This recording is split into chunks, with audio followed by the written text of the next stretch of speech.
but this last year she changed it to "Don't Mom Alone," which was kind of her tagline, if you will, of like the whole point of God-centered mom was to not mom alone. So that means not mom alone, be connected with Jesus, not mom alone, be connected with friends, not mom alone, be connected with mentors. There's so many, that phrase can fit so many different areas of motherhood.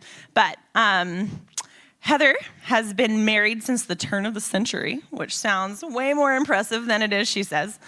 She's the mom of 4 young boys, born, exactly, boy moms are like, yes. Born exactly to the day within 6.5 years, just like she'd always planned. That's very impressive. And on the Don't Mom Alone podcast, it comes out every Monday. So it's a weekly podcast where she's interviewing fellow journeyers on the topic of motherhood. And her heart is for moms to know God's great delight over them and how he sees the unseen, eternal work they do every day. Through mentorship, friendship, and discipleship, she wants to remind us to not mom alone. So I'm excited to introduce Heather. I've had the joy of getting to work with her the past 2 years, helping with show notes for the podcast. So glad that she was able to make it down, and the storm didn't keep her from coming from Dallas. So here she is, guys.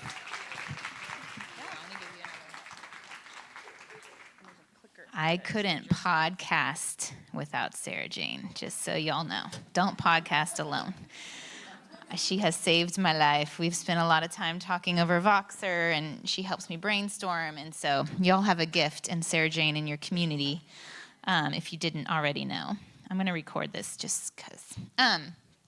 Hi. So I've had a fun morning. Last night we discovered that my son's alligator snapping turtle was no longer in the cage. It's hard to go to bed when you think an alligator snapping turtle could snap at you at any moment. We have teenager cats, and apparently, I looked it up, when their ages 10 to 12 months, they go through this teenager phase and they're testing boundaries. Like I needed that. I need 2 cats testing boundaries when I have 4 boys testing boundaries. One girl, Hamilton, it's Eliza Hamilton, if y'all are fans. She keeps wanting to escape out the back door. Everyone's escaping. The turtle's escaping. The cat. I don't know what's wrong with our home, but everyone wants to get out. She keeps trying. She will claw open the door if she sees it's not deadbolted. Yeah, she's that smart. She can tell when it's deadbolted, and she just goes out. I don't know what better life is waiting for her outside those doors, because I just got a next door alert that there was a coyote a block from my house. So, sister, you've got it good at the MacFadyen house. I know there's a lot of boys. I'm with you, but I give you food and water and toilet. You should be content. But she's not unlike a lot of us, right? We all are thinking the good place is just on the other side of that door, and not recognizing that perhaps it's right where we are. Perhaps we're in it. And it may look like a prison. I will share some of my prison moments in the last couple of years. It could look like a palace. You're not recognizing it as such. It could be an exiled place. You feel like you've been plucked out of your promised land and sent to a foreign place. All of those biblical examples, right? Of the people of God who've been taken from place to place, and all places God gave them. So today we're going to talk through this biblical concept of fully occupying your God-given place.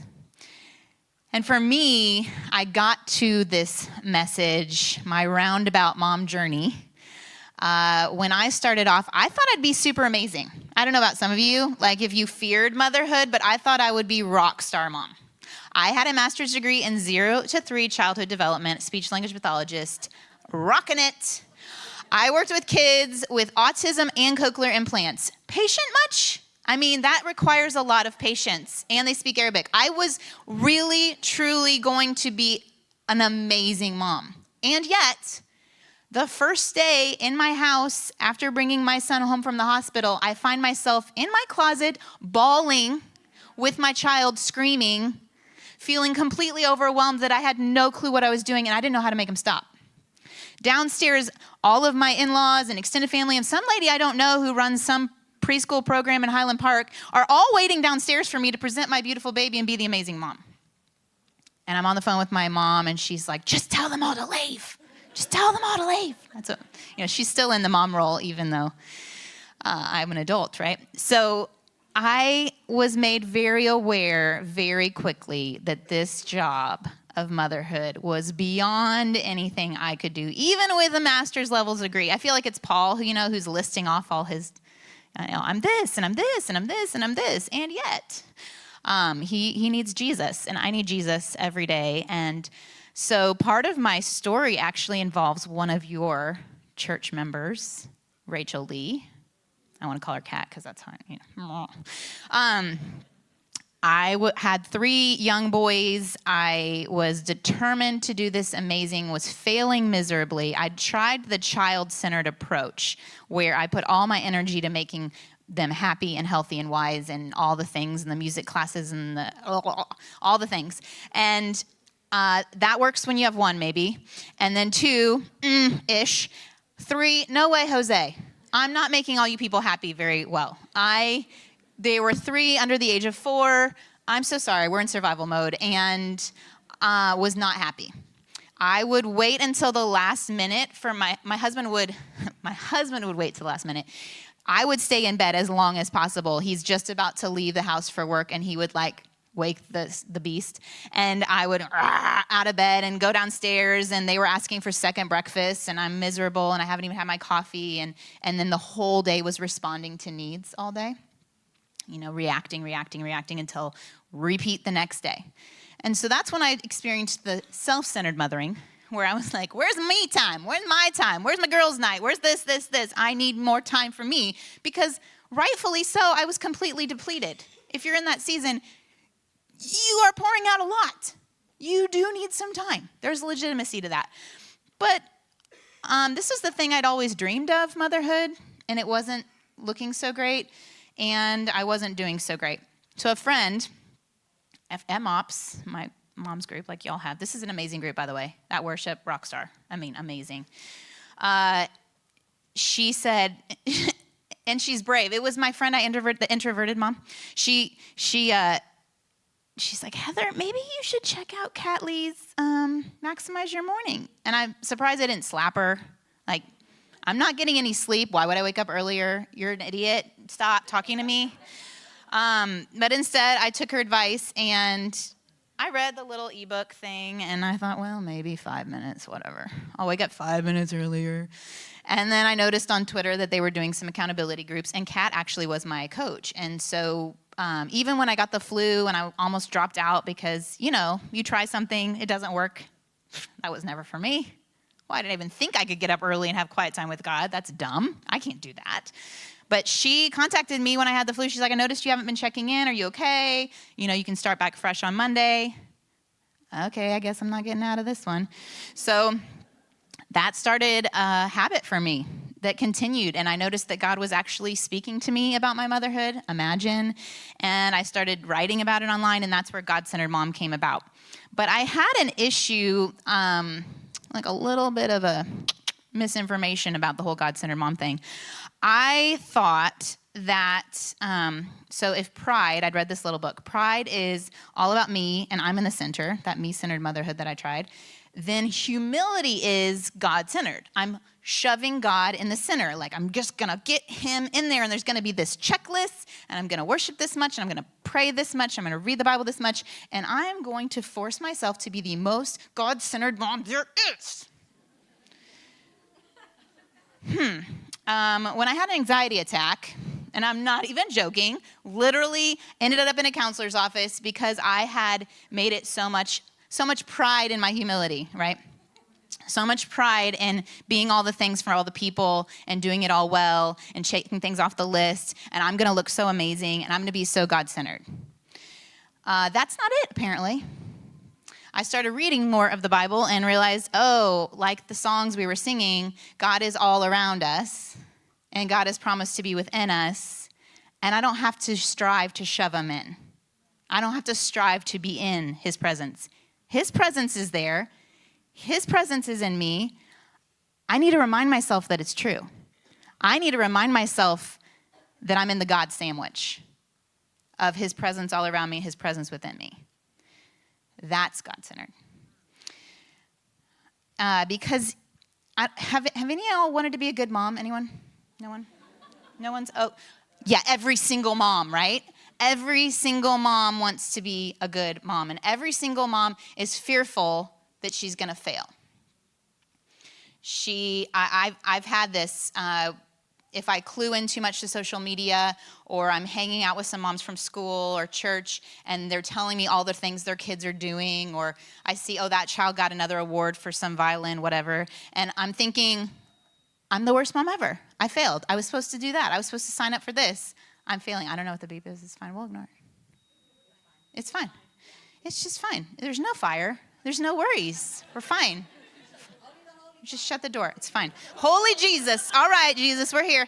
But I kept thinking, I'm not good. I'm not good. I'm not good. And, this is something new to my talk. Last 2 weeks ago, how long ago was it, Sarah Jane? 2 weeks ago I went to Mexico. And was given the gift of getting to see and meet some migrants from Central America that are making their way up through Mexico. And I knew it was going to be hard to go into this migrant center for unaccompanied minors. So these are children who've either been lost along the way as they're caravanning up, or just different circumstances where they aren't with parents, and they're from another country. And so Mexico's taking care of them. And I thought, this is going to be really sad. Like, I was crying before I even walked in.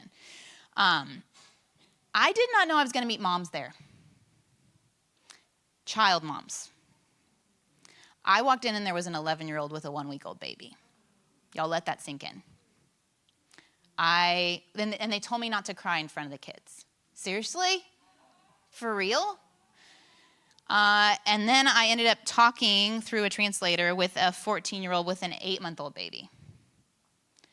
And I legitimately could tell her she was a good mom. That baby was at peace in her arms, fell asleep while we were talking. I've never had that happen in all my days, ever.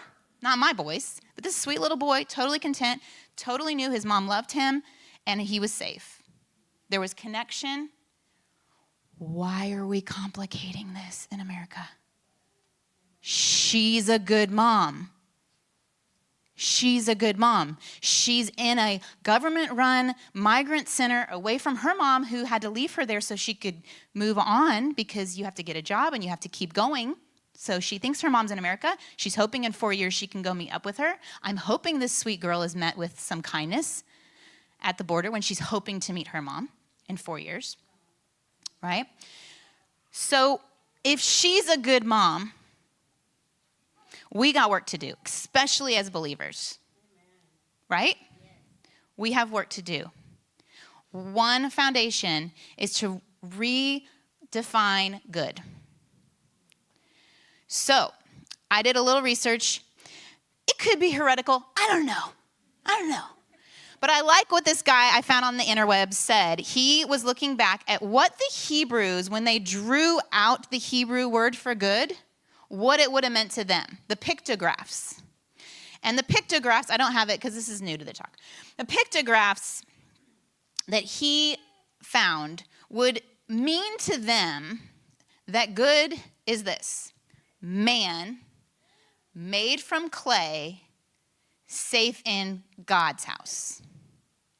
Man made from clay, safe in God's house. That tells me a lot of things. First of all, it's a reminder that good means I'm not the creator. I'm not the creator of my life. I'm not the creator of my kids, although we think we are, adopted or biological. I am not the creator. So good starts with recognizing my position as I am not the one who made this. It also tells me safe in God's house.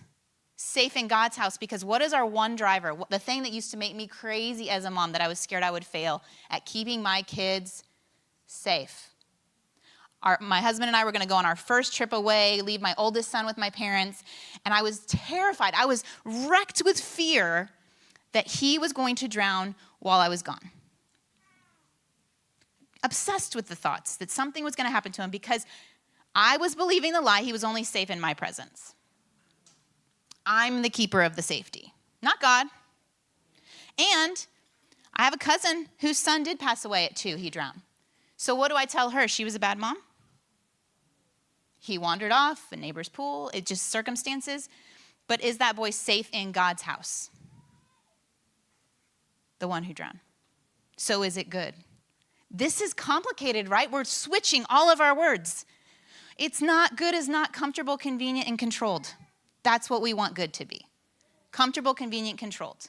So now we're flipping it on its head, and now that little girl who's a mom in a government-run migrant center is a good mom because she knows who her creator is. She and I shared crosses. This was our common denominator. We kept comparing. She had her cross necklace. I had my cross necklace. We both believed in a God who was bigger than us. She was safe for that time. She was happy. Her needs were being met. She trusted in a God bigger than herself because she'd seen a lot. She'd been through a lot of hard circumstances, and God was meeting her needs. He was providing for her today. If we are fearful, if fear is the driver of our motherhood, we miss out on the peace.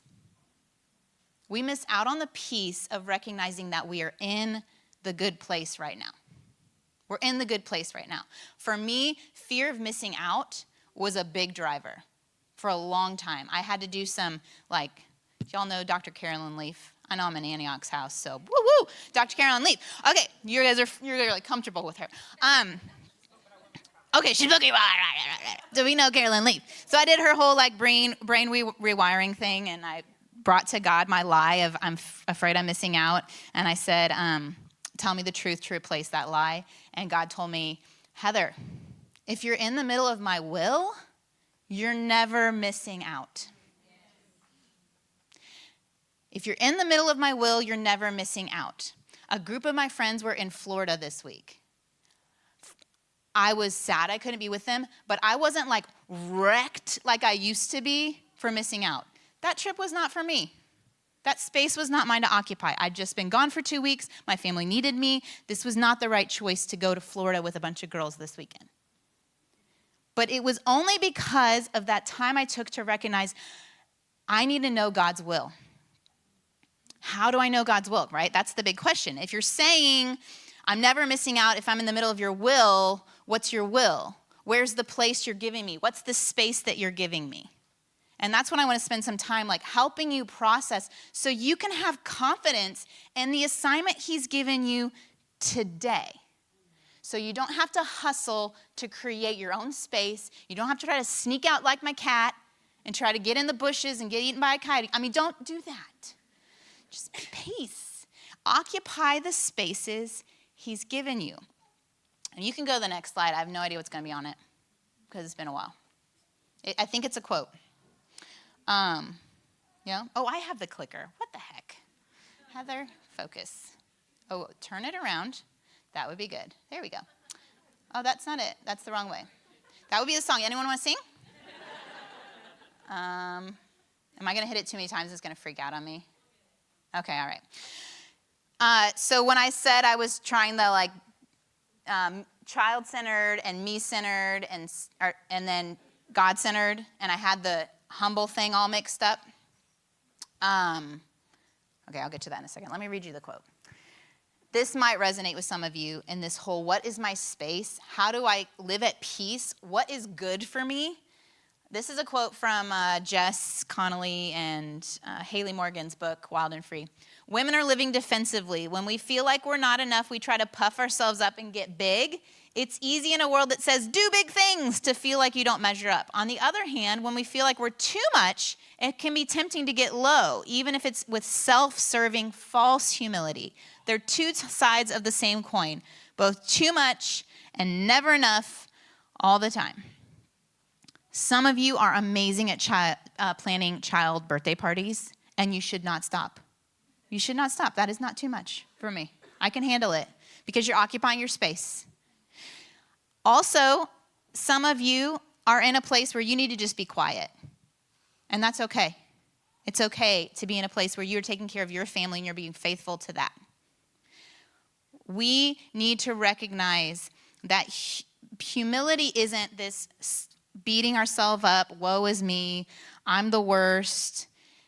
It's this new definition that the guy that created YouVersion app, he posted. The Hebrew definition of humility is to fully occupy your God-given space. That's the most humble thing you can do. And that space that he's giving you may be to start a mom's group. That space that he's asking you to occupy may be to have another baby. Sweet Marie, you know? That space he's asking you to occupy may be to walk with your husband through a new career endeavor, and you're terrified and it doesn't seem very safe, but you're trusting God that that's the space he's asking you to occupy. There are 1,000 examples, and I'm sure there's one in your head. It may be to walk through a prodigal child scenario. It may be to walk through, as one of my friends did, a spouse who is unfaithful. That's not a space we want to occupy, but it may be where God has you, and he will use it because we know who he is outside that space. So let's talk through, what is your space? How do we know? How do we know where God's asking us to occupy? How do we process through that? In the Bible, there's so many examples, like I've already told you, of promised land and palaces and prisons. And I think of the Israelites when I think of this, like a God-given space. He said, I'm going to give you this land. I'm going to give you this space, and it will be yours. And in Joshua, he spends 9 chapters outlining that space. Oh, wait, hold on. Yeah, okay, let's do this. He spends a lot of time talking about that space, and he sets up the boundary lines of that space. And it makes me think of this, okay? This is a craft retreat I go on every year. Who's jealous? FOMO much? Yeah, you should have FOMO over this because it's amazing. 20 of us women from church. You can do it too. Organize your own. It's so great. Every year we go to this little bed and breakfast in Rainbow, Texas, and we each get our own space.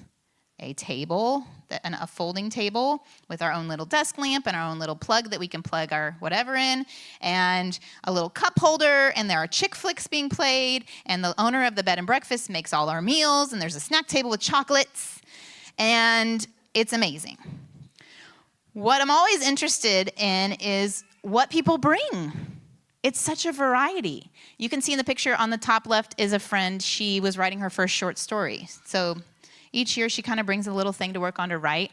The bottom is my friend that's a quilter, Erin. So she's like making these tiny little quilts, amazing. And then they were actually weaving a lampshade. I didn't know that you could do that, but they were doing it. And then scrapbooking. Everyone was bringing a different thing. And it was interesting to watch the interactions between people. So one option is you walk by and you say, oh my goodness, I love the colors you chose for that. That is so creative. Or, wow, I didn't know you could weave a lampshade. How did you even learn how to do that? There's this awe and this wonder and this appreciation for their gift. And y'all know the other side. Man, I could never do that. Why did my mom not teach me how to sew? What is wrong with her? I never did 4-H or any of that stuff. No homemaking skills whatsoever. I don't even know. And one of my friends, she showed up one year, and she didn't have anything to bring. I think she brought her Bible and a journal, and she just sat there. And I think for half a day, she just watched us all work. And she was in a season where she was wondering what her space was. She thought it was medical school, and she pursued that. And then she was about to enter medical school. She'd done all the prerequisites, and God put a hard stop on it. And she was wondering, where's my worth? Where's my value? Where's my space? So she decided to hustle and create her own. She decided to go on a canoeing trip. Yeah, by herself. And we were all at the bed and breakfast, and like hours later, she shows up to tell us that she didn't know the river they put her on was managed by a dam, and that there's a certain point of the day that they turn it off, and slowly the river runs out of water. So she found herself in a a waterless riverbed in a canoe. And she called her husband, and she's crying because the company wouldn't come get her. And he said, so what's the name of the company? And she almost couldn't say the word. She said, the low water canoe rental. Low water canoe rental. And where's the city? Nemo, Texas. You know, we're finding Nemo. She's lost. She's in the riverbank. Also, she told me later, she said, did you know the Latin for Nemo is nobody? Here she is, wondering what her space is, wandering in her canoe to find herself in a waterless river in a canoe, feeling like a nobody. And I think we can relate to that. And I want to encourage you that you have a space. That mom is the smartest woman I've ever met. And I'm not joking you. Yet she heard a lie from her dad that she had cuss word and her cuss word for brains. It starts with an S. So what does she believe? She's not smart. She was in a literal think tank, okay? She thinks through things so well. She is so bright. God has amazing places for her to occupy, but she has to recognize what they are. And so one of the things that we need to think through is the timeline. In all of time, let's imagine this is your whole life, this little controller. God sees the beginning and he sees the end all at the same time because he's outside of it. He's outside of it. But he has decided that for you specifically, you are right now. 2019, you're here. This is where you are. I think it's important to think about how did you get here? And to honor God in saying, what had to come together for me to even be born in this time? For me personally, it had to do with a psych intern in Kentucky and a failed IUD. Anyone want to know about that? My parents found themselves pregnant when my mom was 16 and my dad was 20.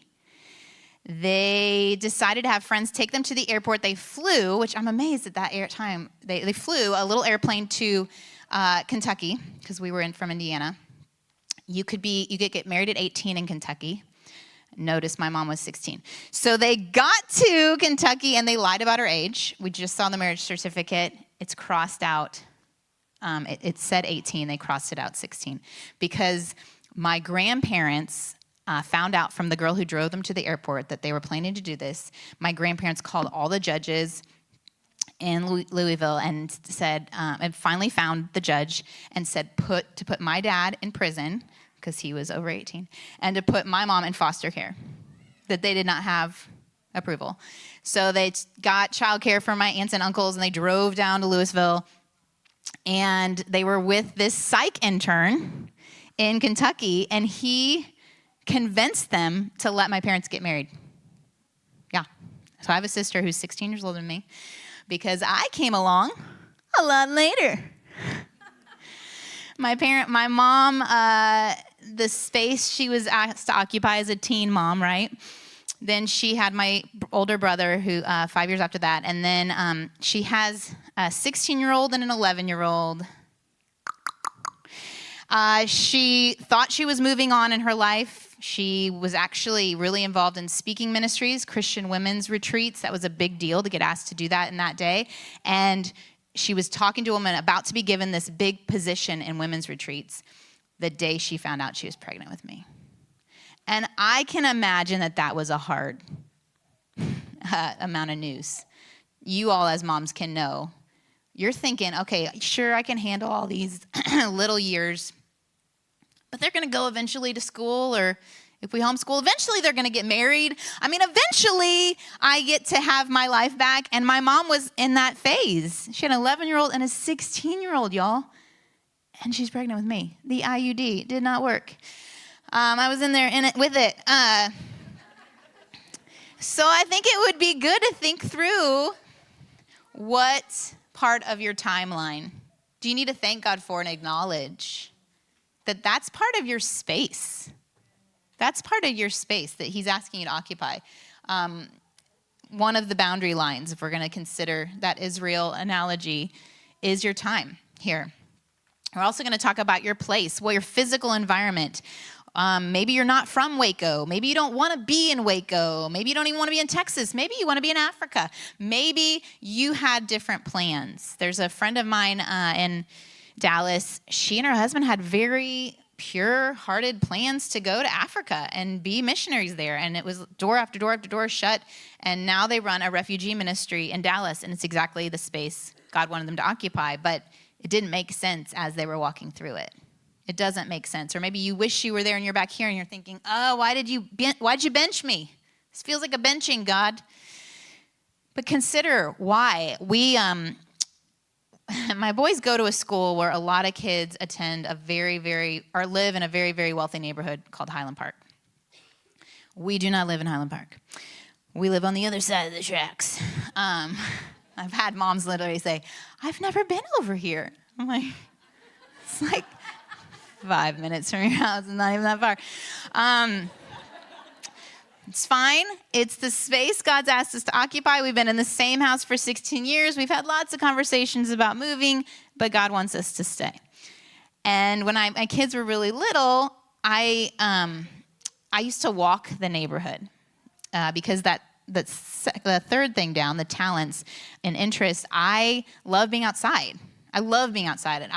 My major in college was biology. I love studying God's creation. And so if I'm going to be home with lots of little boys and we have to figure out what to do with our day, I am going to selfishly, which is not selfishly, by the way, take them on walks, and we're going to talk about nature because that makes me happy. Share your gifts with your kids. Don't make it all about what they like. How can they stand on your shoulders if you never give them shoulders to stand on? Right? So you have gifts, you have interests, you have talents, and you have a place. My interest and talents was nature and creation, so we're going on a nature walk. I'm thinking this is selfish. Every day we are walking down our little teeny block with my crew. It could take an hour to go a block, but we're doing it because we have time. When you're little, you have time. That's a good time. I didn't know that on this walk, we were growing this relationship with Miss Pam. Miss Pam lives 3 or 4 houses down. She has this kind of a porch, but it's fenced in a little bit, and she always had a dog. We've seen lots of dogs come through over the last 16 years, but she always had a dog that we could stop and greet the dog and talk to Miss Pam. And God was just building a relationship there that I didn't know. I didn't know Miss Pam wasn't a believer. Miss Pam's sister Meg moved in with her, and when Meg, who is a believer, said, hey, do you know of any good churches around Dallas? She said, well, the family on the corner, us, goes to church. Didn't know she knew that. You should ask them. So Meg one day is out there. She asked me. Now Meg has been going to my church for the last 10 years, involved in children's ministry. I worship with her every Sunday. Pam stays home. But there's more to Pam that was really, really helpful to me that I didn't know God was giving me future grace in that seemingly unimportant walk with my boys. God was doing something by me fully occupying that space of being a stay-at-home mom with 3 young boys, living out my boundary line of my interests. God was doing something. That's where we trust a God outside our space to know more about what's coming and what's ahead and what he's preparing than we do. We just don't know. Experiences. Oh, wait, before I move on to that, because it's going to be one of your questions you'll talk about later. Part of that talents and interests, there are often a lot of strengths we have that when we're little, the enemy uses the people in our lives to label as weaknesses, as problems. Maybe you were bossy. That's the label you got, but you're actually a leader. But every time you go try to step into a leadership position, you hear the bossy. I was told over and over again I was too sensitive. Tags in the shirts I cut out, the feet on the footed pajamas. Who invented that? Cut those right off. I was too sensitive. I was told I cried for an entire year. Could be true. When I went to Mexico, I was literally crying the whole trip. They were filming us. I'm like, it's going to be Heather crying here, Heather crying here, Heather crying here. But I have seen that that's how God reveals himself to me. And y'all can handle it, but when I had my Holy Spirit moment, my skin went on fire. This thing that was always labeled as this skin that was labeled too sensitive was how God revealed his presence to me. I have to recognize that the enemy's going to do everything in his power to keep us down. And so I'd love for you to go back and think through, what did I love to do when I was little? What was a talent or an interest I had when I was little? Maybe you were using label makers before they were a thing, okay? And that's okay. I need you people in my life. 2 of my friends came over and totally reorganized my pantry for me. Unbelievable. I can't even see it. I need Sarah Jane who can help me see and organize all the things that are in my head, and I'm just like a big posh. I can't even say the word. What was that for you, and where are you feeling like I've always been told this was a weakness, and I need to see that that was actually a strength. And maybe you're feeling a little guilt because you have that child that's sensitive and you've told them they're sensitive. We don't live by guilt, but now you can see that it can be a positive. Even the things in our kids that drive us absolutely insane. I am parenting a lot of leaders. It's not easy. It's not easy. Persistent leaders, badgering leaders who let me know all the time where I forget things and I'm not very organized. So see the good, see that that is part of the space they are called to occupy. Your experiences, challenges and joys can shape that space that God's assigning you to. The things that maybe no one knows about you in your past. I have prayed with enough women to know there are a lot of painful wounds, and I'm sure this church is great about bringing those to the surface and letting Jesus heal, but I'm just telling you, a lot of us are walking around with a lot of story we aren't sharing. And God can handle it, and I'm confident you find the right safe person, they can handle it, and they can help bring it to Jesus. I prayed with a girl who has rape and sexual abuse in her history. God, of course, shows up. Jesus always shows up. And now she's working with sex trafficked victims because she understands in a way I wouldn't, right? God knows that.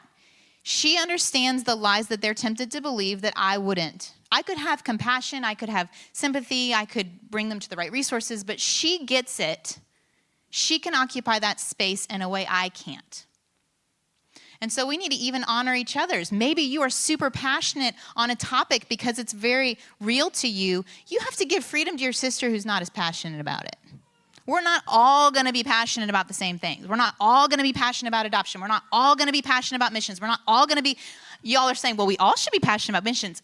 Maybe we're not, okay? In the way that you are, international missions. That's okay, okay? So we can give each other freedom to be passionate about the space God has asked us to occupy and support one another. Instead of walking past that table at the craft retreat and saying, I could never do that. Saying, way to go. I love what you're doing. I love the interest God gave you. I love how you put those colors together. I've seen women come to the retreat year after year and start a new skill because they were inspired. Oh, I could do that because I've seen her do it. You could be the one who steps out into your space who inspires someone else to step out into their space. All right, I'm getting off my little soapbox there a little bit. Because here's a big key. I think another barrier we have to occupying our space is this question of, well, what's my calling? What's my calling? Your calling is to go and make disciples. Kat Armstrong came on the podcast. If you want to listen to that episode, it was episode 171. She made this distinction, and it has stuck with me, and it has been super helpful because sometimes we can feel like, is motherhood my highest calling? Is this it? I was in a crochet knitting group. Again, don't be jealous. I was about to have my first baby, so it was like I was in the working gal years, and we would meet once a month, and we would bring our little projects, and I realized a lot of the older women in the group had more years after their kids were out of the house than they ever had kids in the house. So is motherhood their highest calling or a assignment? Those were important disciples. Your children are going to see more of you than any person you ever have as a disciple. They're going to see you at your worst and your best. They're going to know what love means because of your touch. They're going to understand a concept of attachment that you won't have with other disciples you have. So is it important? Yes. But is it the highest? I think God's highest calling is to go and make disciples. And you are giving a lot of assignments. And as women, we get the benefit and the joy of getting to do quite a variety. Quite a variety. And we need to acknowledge that, because what do we tell our sisters who aren't moms? What do we tell our sisters who maybe you think that being married is the highest calling, or that's it? What do we tell them? The highest calling is to go and make disciples, and your assignment is where you do that.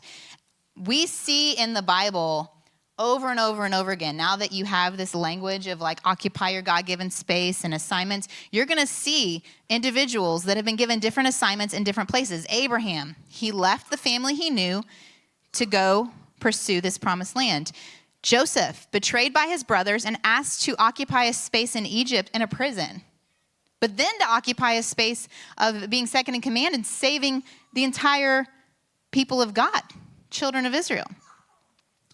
Moses, he leaves the comfort of his Egyptian palace, and God assigns him the role of setting people free. Then he gets to wander for 40 years. Those are the different spaces. It's not all pretty. It's not all pretty. And then that brings us to Joshua, and he's the one who's assigned to actually lead the people into that promised land. And God tells him, which we all know these verses, be strong and courageous. Do not be terrified. Do not be dismayed, for the Lord your God is with you wherever you go. Not the Lord your God is with you in the really comfy, nice places. Wherever you go. Over the course of motherhood, I've been a full-time stay-at-home mom. I've been a part-time college professor. I've been an SLP. I've been a MOPS coordinator. I'm podcasting now. These are different assignments God's given me. And like I mentioned earlier, some of them not so great. Some of them not so great. God's the one who establishes our boundaries, and he, in Isaiah 26:15, he gives us the peace. He decides. And he decided 2 years ago that my parents would call me. They were living in Costa Rica. That's a whole really long story of why they're in Costa Rica. They weren't missionaries, but they lived there. My dad said, your mom found a lump, and we need to come see our doctors up in Dallas, and we're going to go to MD Anderson and figure out next steps. So they came up. They found out it was triple negative breast cancer, which is not good. They're going to do super intense chemo. And this is in November. And y'all, if you have school-age kids, come on. This is when it's getting real revved up for the holidays, right? So I'm trying to manage my boys and all the to-dos there, and then my parents and what's going to happen there. And so my mom at the beginning of December starts chemo, and I come home from picking my boys up from school, and my dad is yellow. Like, I've never seen a person's skin look. I said, Dad, I think I need to take you to the ER. You do not look good. He said, I'm fine. I have my regular scheduled scans on Monday. We'll just figure out what it is then. But over the weekend, he just got a little worse. Monday, we find out that he had liver cancer. And within a month, passed away. So the space God asked me to occupy is now caring for my mom. Getting her through chemo. I could barely get her out of my guest room bed, down the stairs, out the door, to a wheelchair at the center where my dad was, so she could see my dad on his last day. They were laying next to each other in bed like this, mouths open, totally like a month before we were at that Prestonwood like Christmas show, totally functioning. Your space can change in a moment. But it was in that space he asked me to occupy that I had to have a reckoning with who I believed God was outside that space. And I had to come to a reckoning to right size my life for that space. There were certain things I needed to shrink in. You know that I called every single doctor on my Rolodex. I don't have a Rolodex, but if you had a Rolodex. Who can get my dad in? It was December. No doctors are available in December. Everyone's trying to get their deductibles in. Schedules are all filled up. Who can do surgery to get my dad in so we can save him, right? When it was, is he going to die? Is he not going to die? I was doing everything in my power. And I finally was sitting at the dining room table just completely aware of what's not in my control. I can't take this away. I can't orchestrate anything. I can't make a doctor show up. I can't get rid of the cancer. I can't get him into surgery right away. I am totally out of control here. And who did I turn to? Jesus. Because he was my option at that moment, right? Jesus, you have a network bigger than mine. You can move things in ways I can't. I don't know what to do. I would think I was yelling out, I don't know what to do. And within moments, I heard my dad on a phone with a doctor. They were going to get him in for surgery, but that never could happen. But God did show me, I make the way. I go before you. We sang it in the song. I think, Sarah Jane, did you pick these songs knowing what I was going to talk about? Okay, we're going once again. Jesus, the orchestrator. I go before you, even if where you are is a prison. I am bigger than you. I know what's coming. Paul, I was reading about him in Acts, and he was in a prison, like he does, for doing something horrible, like telling people about Jesus. And I thought, okay, how did Paul respond in this prison? That might give me a little bit of a idea of what might be a good response. And you guys know the story. He's chained. I'm thinking about how sometimes we can feel like motherhood's a prison. Like, I can't even go to the bathroom by myself. Paul couldn't go to the bathroom by himself in a way that we will never understand, okay? He did not have privacy. He did not have freedom. He is chained up, and he is singing worship music in the midst of it. And he was in like the inner prison. There weren't even windows. And what did he do? God moved the ground. He shook the whole place, and the walls crumbled. If you're in a prison, God is capable of completely destroying the prison and removing it. That's the God we have.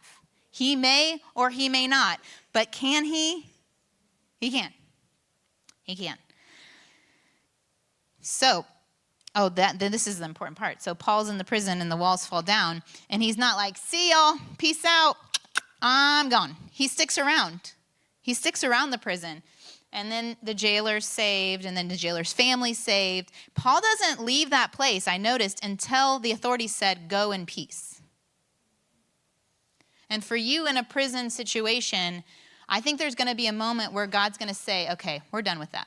Go in peace. I've had that moment. I've had that moment where it was a release from what felt like a prison, and God said, okay, now we're on to other things. That's behind us, going on to the next. So we've talked about our spaces, and I just gave an example for me of this whole right-sizing idea. What's in my control? How do I shrink and recognize that I can't make my tantruming 2-year-old stop tantruming by screaming, stop it. I've tried it. It does not work. I can't make them. And what's outside my control, and who do I believe God to be outside that space? And this whole right sizing in that space is also related to shrinking and swelling. Some of you are choosing to not fill your space. Either you're still caught up in that woundedness, your brain is still believing those lies so heavily that you're not free to move forward to fill that space. And so for you, it might be doing some work of really getting with Jesus and saying, what am I believing that's wrong? Am I believing, do I have that fear of missing out that Heather was talking about? What's my thing that's blocking me from living in the fullness of all that you have for me where I am right now? What's blocking me? And you need to swell a little bit, but you can't really swell until you get rid of the junk. There's no room. It's like you're a clutterer. You got to get rid of some of the clutter so that you have that space to occupy. Some of you need to get out of other people's business. I'm just going to say. Like, you're feeling out of control, so you want to control everybody else. I feel like a mess, so I got to tell you how to live your life. That's not your space to occupy. My pastor's wife, Vila Tamba, she always talks about hula hoopology, that we all have a hula hoop around us, and you can only control the things in your hoop. So stay in your hoop. She's always saying, stay in your hoop. I'm about to record an episode with John Townsend from the Boundaries book. You know, we're always talking about boundaries. And I asked listeners for questions. It was so interesting how many of the questions really had to do with people trying to get out of their own hoop. I wish my parents didn't do this. I wish my parents didn't do this. I wish this, wish that. And I'm like, it's not really yours to control. You can't control what other people do. You can't control what other people feel. You can't control what other people think. You can only control your thoughts, your emotions, your actions, and that's a lot of work right there. Right? Especially when we're exhausted moms and we're having emotional fits ourselves. I mean, I am one who can just really get an emotional tizzy. That takes a lot for me and Jesus to get my thoughts in line with his, my emotions in line with the Holy Spirit, and my actions to be in line with what he wants me to do. That's enough work right there. If we could just do that, I think we would all be in a good place, you know? But instead, I want to control you and what you did with, I cannot believe she gave her son a phone. I cannot believe she gave her son a phone. That is so, I would never give my son a phone. Do you. You do you. And I'll do me. I didn't give my son a phone, so don't be judging. I'm just saying, that's what we do. We judge everyone else and how they're parenting.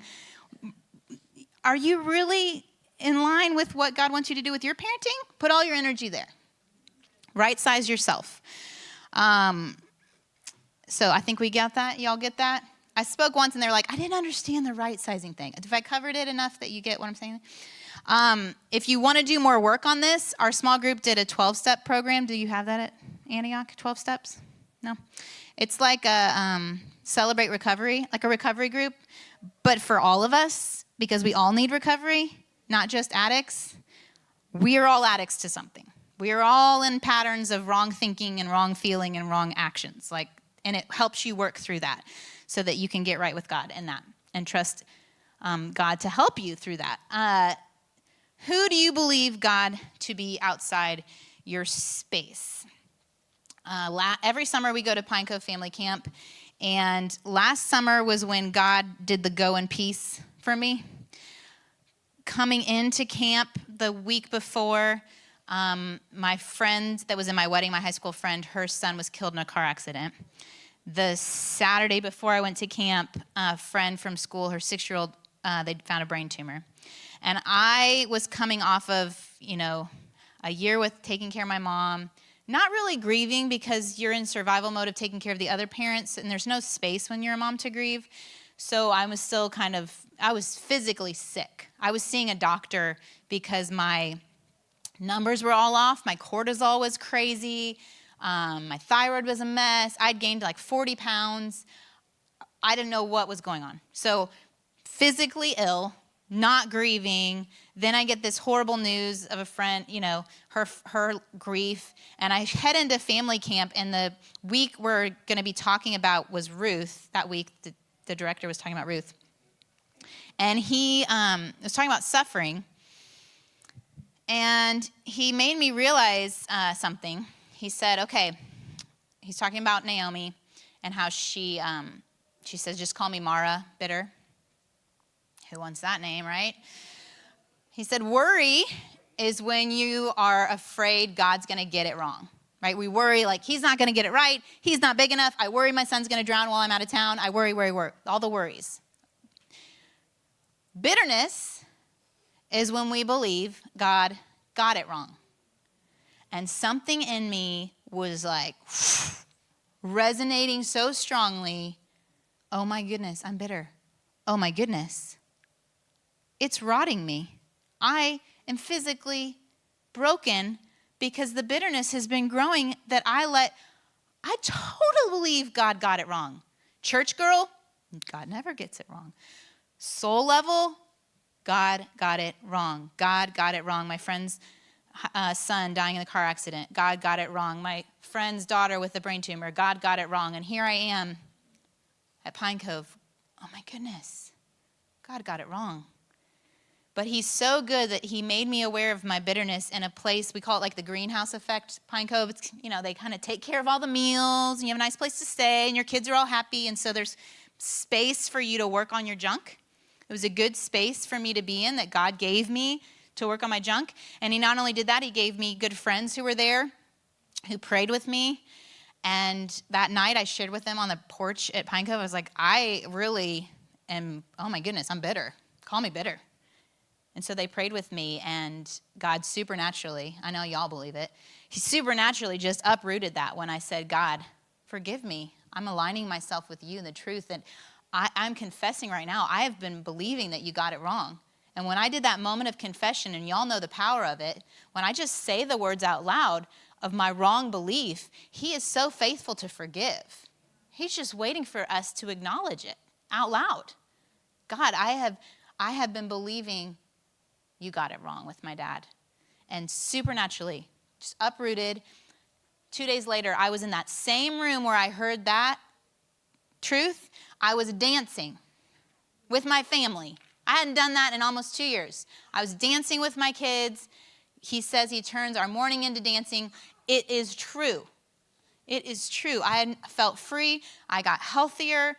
My body started healing. I lost those 30 pounds. I mean, all the things physically, because my supernatural belief system was in line with God. Because I was believing better about who he is outside of my space, my prison. We often blame God for the hard things when he's the one to bring the healing for the hard things. We keep him at a distance like this because we're like, it's your fault. It's your fault. He's like, I'm right here ready to give you love, compassion, healing, but you're keeping me at an arm's length.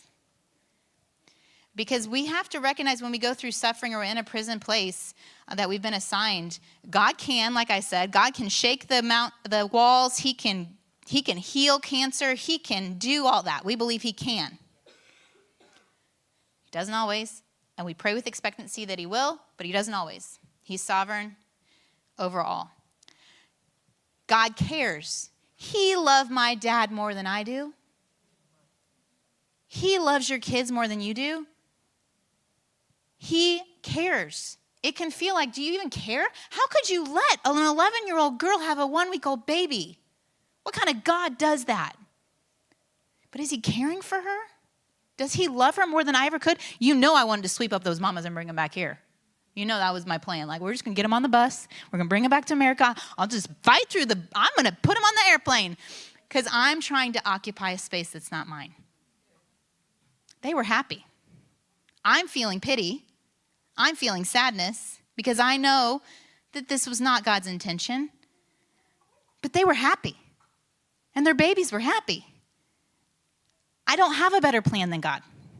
I think I do sometimes. I think I got a good prayer plan for my kids. They share like bullying at school, and I'm like, where? Show me the person.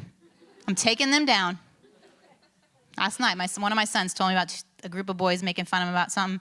I was like, okay, you tell me. I'm going to call their moms. I'm going to call the teacher. I'm going to take it all down. And then I realized, okay, wait, Heather. All right, this is a glimpse of future scenarios. It's not like he's never going to have boys be unkind to him for a choice he made different from theirs. So how do you empower him to occupy his space, which is to speak with confidence and to know that he's choosing different from them and that's okay? So by empowering him, I am helping him walk into other spaces he might have in the future where it's not the thing they're making fun of now. Maybe it's drugs or alcohol or something else. If I'm always stepping into his space, I'm robbing from future. Those hard things our kids walk through are giving them muscles. And as moms, we sometimes want to protect and keep them from any hard thing. And we're robbing them.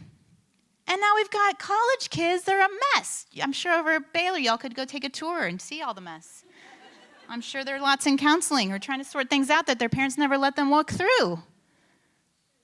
We're like lawn mowing the way. Are you guys okay? Everybody's okay? Well, I got all the weeds, so you don't have any weeds to mess with. Your cute shoes and sparkles. I got a lot of soapbox today for y'all. This is all extra bonus. There was a group of people back in the biblical times that thought they were pretty hot stuff. And Paul went to visit them, and they literally thought they were the creme de la creme of the most important people. And I think in America, we sometimes think that. Like in the Christian Americans, we really can think that we're like the best. And he's trying to like bring it down and humble them and recognize they need to just occupy their space in the history timeline and God's timeline. And he comes in and he goes, okay, from one man, God made all the nations. One man being Adam. That they, the people, should inhabit the whole earth. So God's decided this, right? We're already setting up this idea that God's the maker. Remember good? Man made from clay. So Paul's aligning himself with that good. Man, God made man. He decided their appointed times and histories and the boundaries of their land. God did. Y'all didn't make your own little nation like you think you did. God did. God did this so that. We always look for the so that's. Why did God do this? Why did God fill the earth? Why did God make people? Why did God give us spaces to occupy? So that we would seek him outside that space. And perhaps reach out for him and find him because he's not far. You're in that God sandwich. He is right there in you. He is right there around you because in him we live and move and have our being. So whatever space you're asked to occupy, God is in you and with you. Do you remember that quote from Jeremiah 29:11? You know, the plans I have for you to prosper, not to harm you. And we all want to give it to all the graduates right this time of year. Not letting them know that actually the Israelites were exiled and actually they like had to watch their city go up in flames and actually they were living in a completely foreign place and they were wondering, will things ever be made right again? And Jeremiah is like, in 70 years, just hold on, just a little bit longer. And some of you older folks won't be around for it, but it's fine, your kids will be. And so they're like, okay, so what do we do in this new exiled place that you say is good? And Jeremiah gives them instructions. He says, I want you to build houses, but not just build them. So we're not staying in tents, right? Have you ever been to a refugee camp and it's tents? We're not living in tents. We're setting up a house. Whatever space he's exiled you to, if you feel like you've been just completely uprooted from the good and you've been taken to a new space, he's saying, build a house and live in it. Plant a garden. Y'all, anyone who's planted, you could plant it and may never see produce. But some of you, you know it takes a while. It's a slow, patient process. He wants you to eat the produce from the garden. This I thought was interesting. Take wives, have kids, marry off your kids. Okay, we're sticking around a little bit. We're getting settled in. We're not going to just make this a quick turnaround. And he says, lastly, pray on behalf of that space.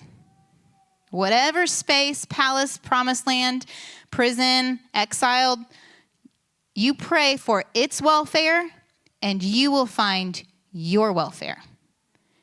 And I will bring you back to the place from which I sent you into exile. And to me, that's the ultimate promised land, which is in his presence, which is the truly good place, right? God's presence. And if you guys think about Jesus, he was asked to occupy a few spaces, a baby's body. He didn't really have a home, so he occupied the space of being a wanderer. And he occupied the space on a cross. He did that humbly, even though he didn't want to. Looking at my time. I can keep going. Okay. When my dad passed away in January, the October before that, before I even know all this was going down, I got invited to go to Israel with a group for free. And it was going to be my 40th birthday. It was just like, what? I mean, did I win the lottery? Well, it was incredible. And then my dad passed away, and then I'm thinking, I can't still go on this trip.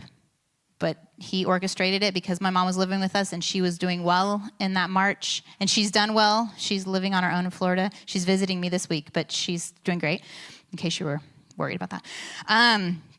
So I went to Israel, and there was a really important moment for me in the Garden of Gethsemane where we were reading the passage of Jesus there, and y'all probably just read it because of Easter, but he's crying, there's bleeding. Jesus is begging God, take this cup from me. And I was thinking about the fact that Jesus was God. He is God, but he was there. He knew how this was going to work out. He knew the end was heaven and all of us being there with God's presence. And yet he was so grieved. And he was asking for it not to happen that way. And I thought about if you're in a prison place or you're in a suffering place and you're grieving and people are like, well, you'll see your loved one in heaven. It's going to be, they're trying to comfort you, which is sweet. But I think there's this moment of Jesus gets it. Yes, it's all going to be made right. Restoration is coming.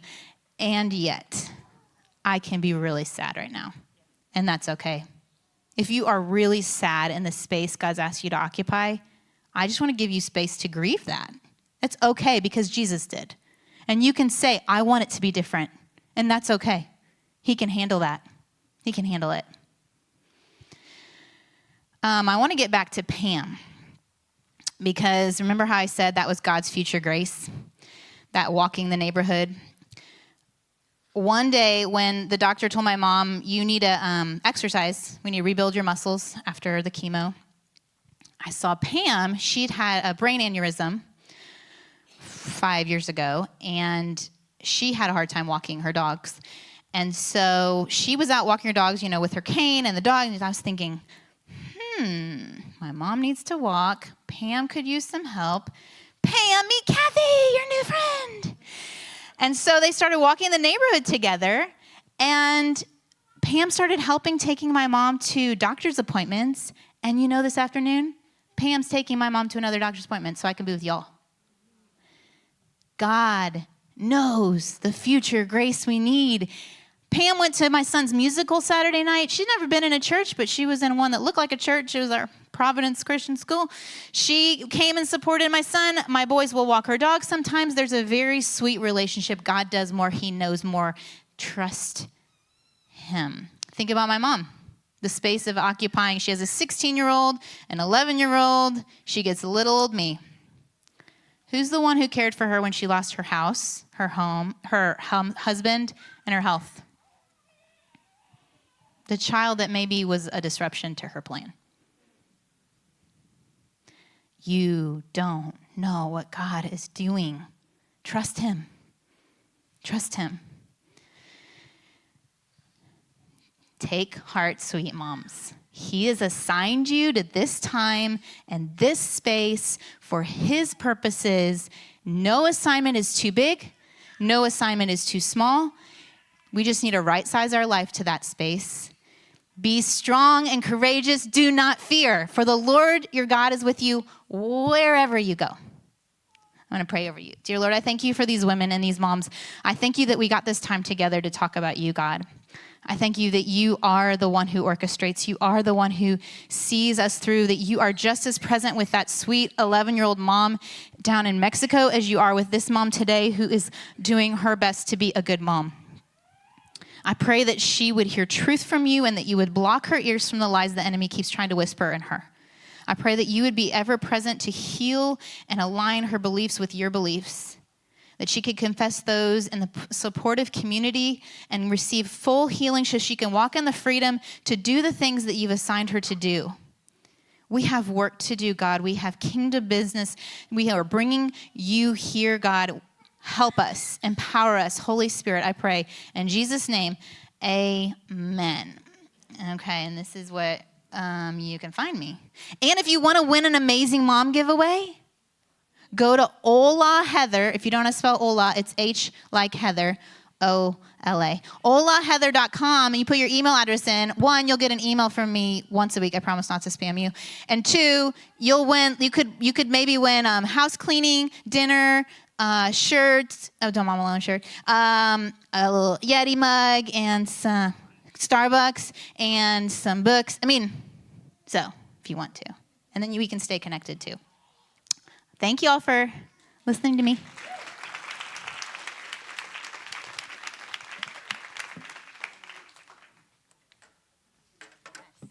So good. Thank you so much. So much truth in nuggets. Isn't that good? Okay, so she has some questions. We put those up. We're going to just take a few minutes at your tables and maybe just pick one of those questions to start out with and go around and share. What part of your story confirms your place at this time? What did you love to do when you were little? What are the strengths that have been labeled as weaknesses? And what is keeping you from occupying that space? So, all right, go ahead.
Hey Jesus, won't you come and dress me in your thoughts?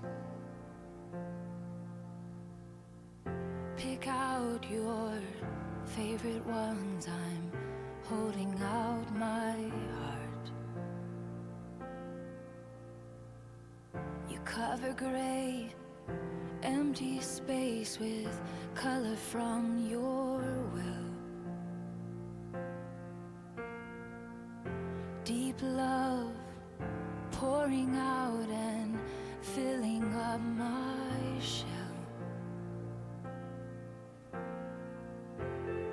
Beautiful Jesus, my glorious friend, the one who never grows weary and stays to the end. Oh, how I love you, I cannot begin to say all of the reasons that I love to sing your name.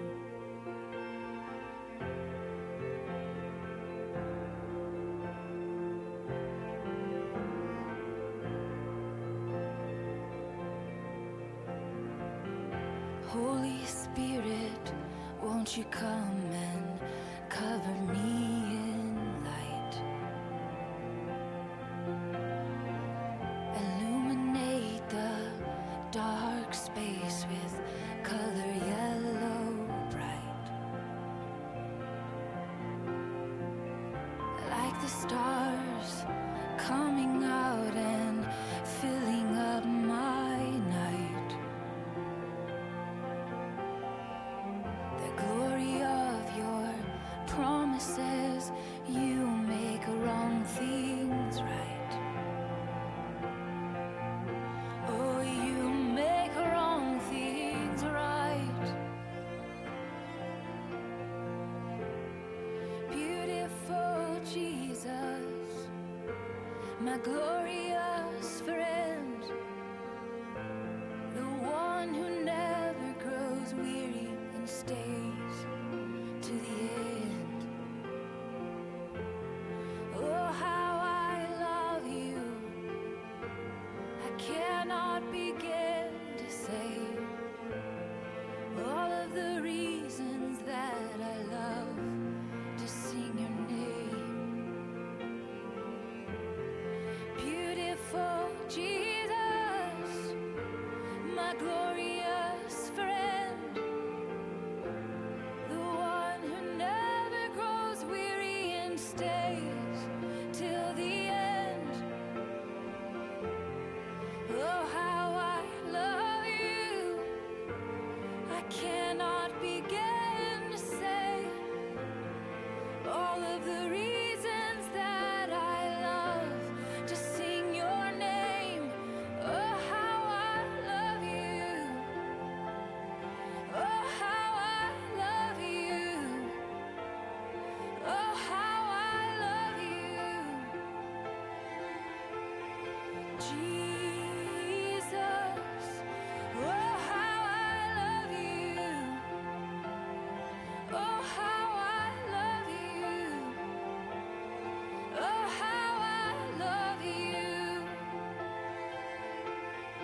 Jesus.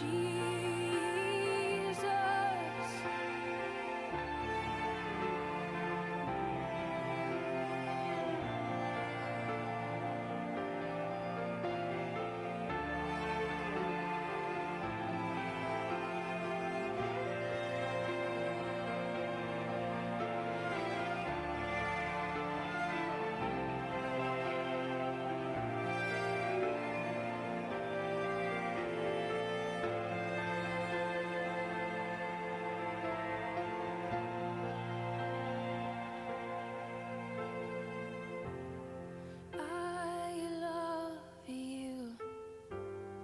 No one's like you. Keeper of my heart, beautiful Jesus. I love you. No one's like you.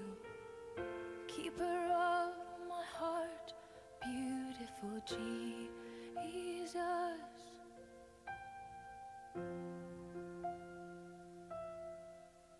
I love you. No one's like you. Beautiful Jesus.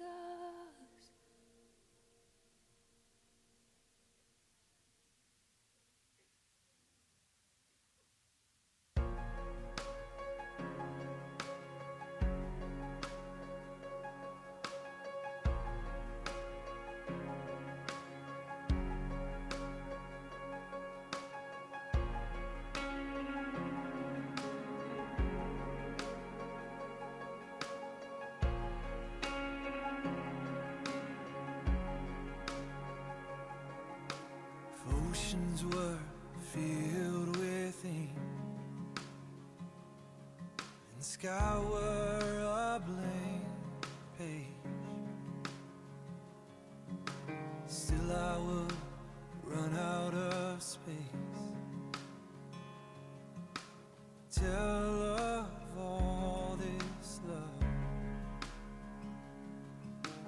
Forever will never be long enough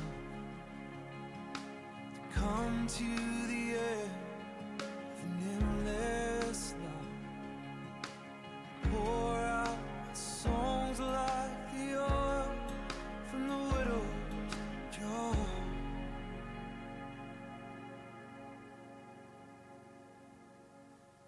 If every leaf on the trees with the notes of a symphony, and every season would bring new songs the wind would sing. Forever will never be long enough to come to the end of an endless love. I pour out my songs like the oil from the widow's jar. It'll never run dry. All the way back, all the way back, all the way back to my first love. All the way back, all the way back, all the way back to my first love.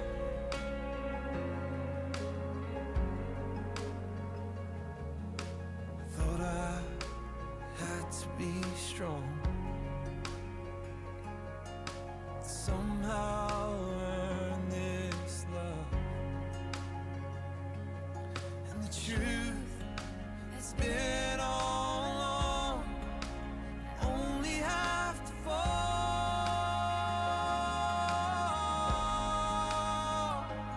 I wanna fall.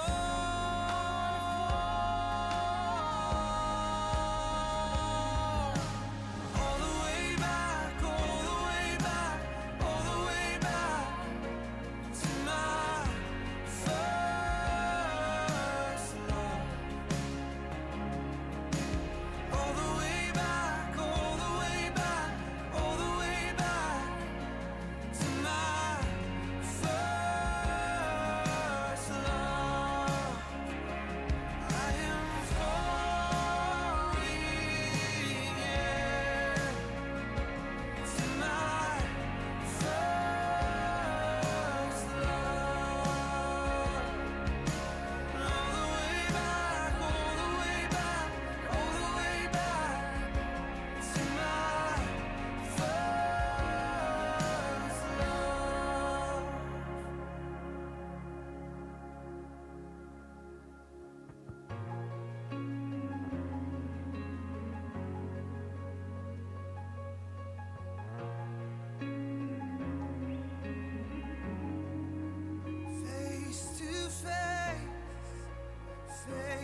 nothing separating us.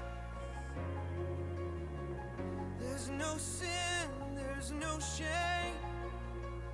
All the way back to the Father, face to face, falling in. I surrender all again. I fall back into your arms. I feel your heart beating against me. Face to face, there's no space between us. There's no space between us.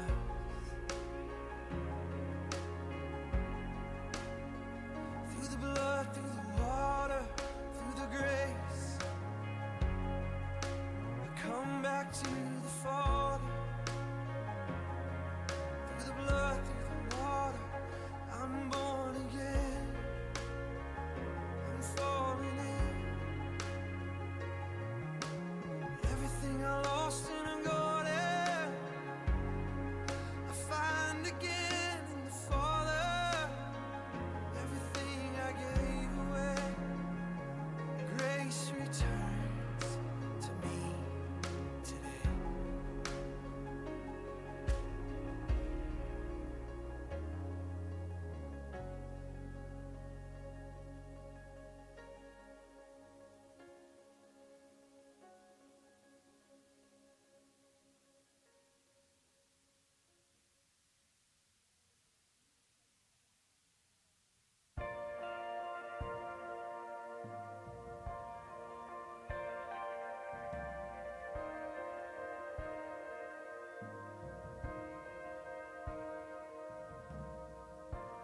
You're more real than the ground I'm standing on.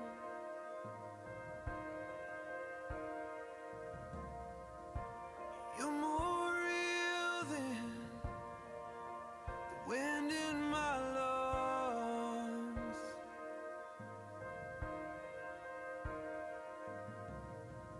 Your thoughts define me. You're inside me. You're my reality.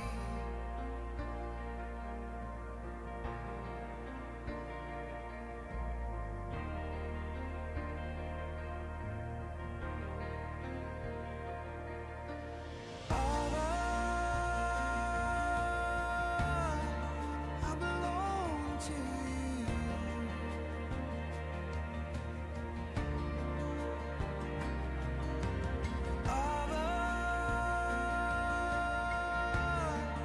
I belong to you.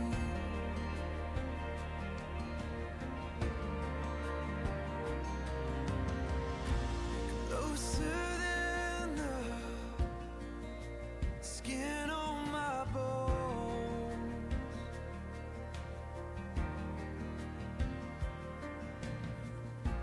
Closer than the song on my tongue.